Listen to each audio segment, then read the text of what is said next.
フルカウンター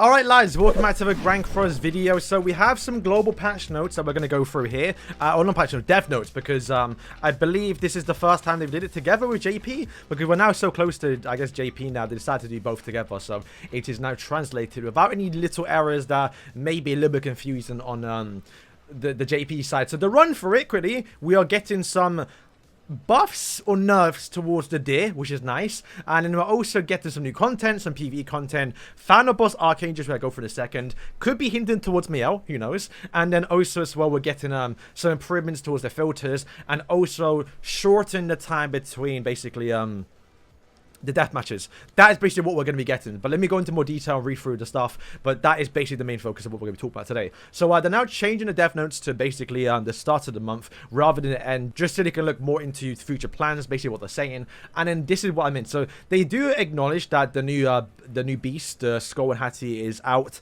and is difficult. And you know, keep an eye on it, looking at it, and nothing's really been changed now. And they'll feel like they'll adjust it later on if the difficulty doesn't go off intended. The reason why they're saying that is because, well, we don't have the bird character. You may be mistaken, but this guy right here is not made specifically for the actual new wolf characters, right? So when we do get the Miguel or the Jormungand off that new raid boss, which should come out in 2 months' time, then if it's difficult and we can't clear it really easy, then yes, they're going to start nerfing it and making some changes. But as of now, they're apparently changing the actual, what's it, the deer, to where he's no longer on. They don't say what they're changing, but they're basically talking about the fact that you do have to restart because of the RNG, basically, because you have to do the blue, green, and red. They're basically saying they discussed internally, and they're going to be adjusting the specs of the actual deer to generate more sustainable strategy to clear it. So basically, it's not just RNG, right? Like I did say, they don't specifically say what they're changing here, so it's very possible that's not it.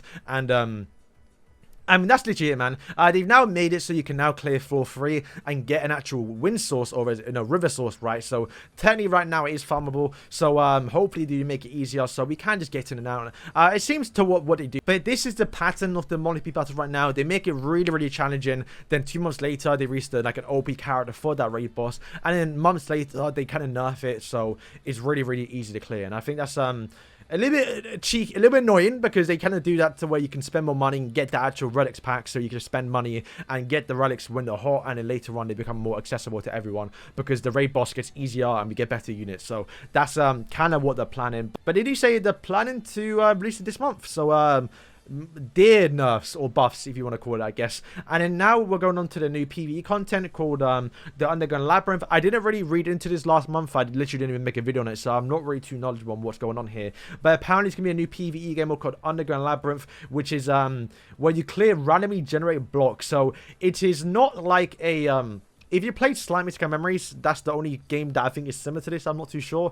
But in that game mode, you have to go through floors, and each floor is the exact same. Where this one does say randomly generated, which does mean if you make a guide in it, it could be different to someone else's experience, because it could be different. But I think that could be quite fun just to go in and see what you find. It does say it is a roguelike content, so I mean, this sounds fun. This sounds fun. But he also say here that they are making it so that new players can enjoy it, which is maybe it starts off easy, but it gets harder. Because like I did say, like, you know, we are veteran players, or most of us are, some of us are, or maybe even playing for a while now. And if newer players can do it, sure, that's great. But it does mean it's going to be really easy. And at that point, it's going to be auto-fest, and you're not really going to focus about it. And it's going to be another chore you have to do each week, basically. So that's going to be something that could be quite fun. They do say it's planned to launch in August, but how many times has Netmob said something's coming out a certain month and they not release it?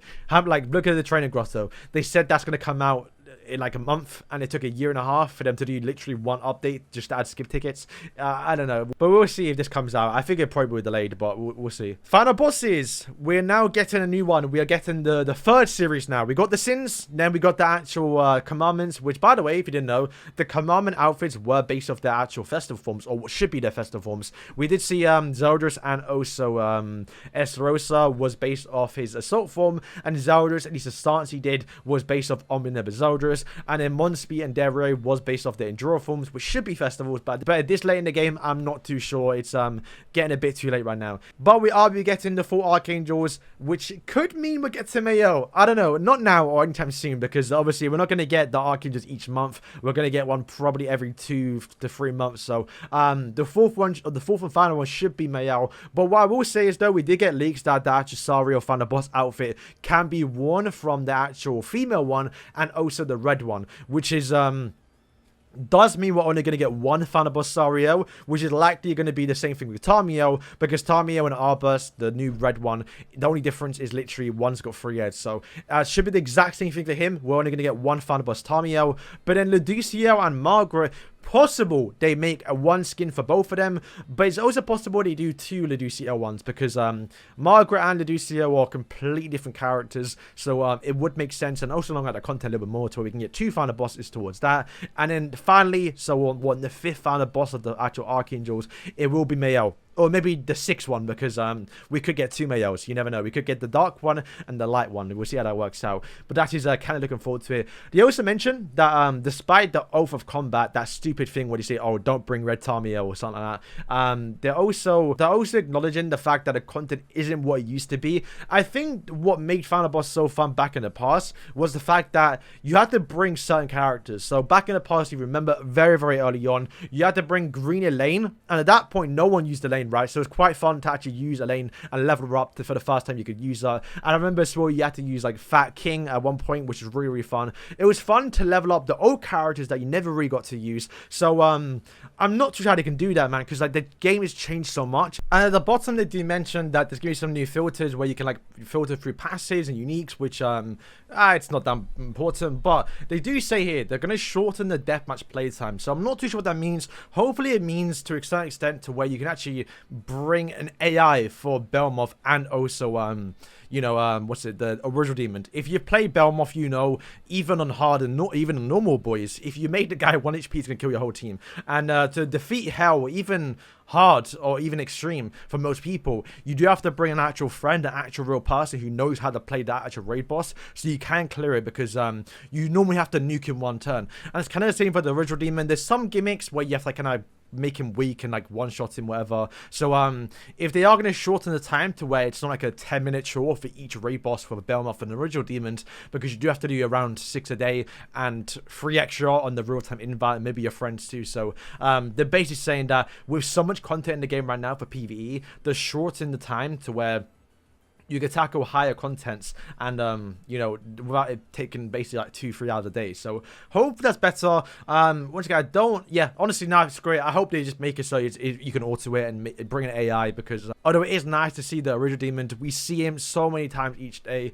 that it takes so long, and after a year, even a month, or even a week of the actual raid boss out, it does get a little bit boring. And at that point, you kind of want to get in and out, right? Do your dailies, get in, get your level 100 characters and ball out, right? So that is basically what they're doing towards like I say, they don't say what they're doing. They say they're shorten the time. That could mean anything by removing 1 phase. It could be removing a passive, because if they just, I think the Bellmoth, if they just remove the passive to where he doesn't do crazy damage, the lower his HP is, then I think you could probably do it with an actual friend, because the whole thing with Bellmoth is you have to nuke in 1 turn, otherwise he does so much damage. So that could be a good way to improve it. So yeah, boys, that is basically it for the actual Death Notes. Let me know if you're excited for whatever you're excited for. Is it the Underground Labyrinth? Is it the final bosses? To be fair, for me, it's probably the final bosses, because I believe the outfits that we are getting are basically the Guild Wars outfits, but for the Archangels, and they're not locked behind some stupid Guild Wars. You have to get a top of 16 teams. So although we probably will get Luducio Margaret last, I'm looking more or less towards her, and I will take the free SARIEL outfit. I'm trying to max out my green SARIEL, so the free UR piece will be nice, and hopefully it's actually challenging, and we don't just go in with Barn or the highest goddess the team, basically. So boys, thank you for watching. Let me know if you're excited, and yeah, stay tuned for later today where we go through probably a Yormagan video. I might try on PvP, who knows. So yeah, boys, thank you for watching, and yeah, peace.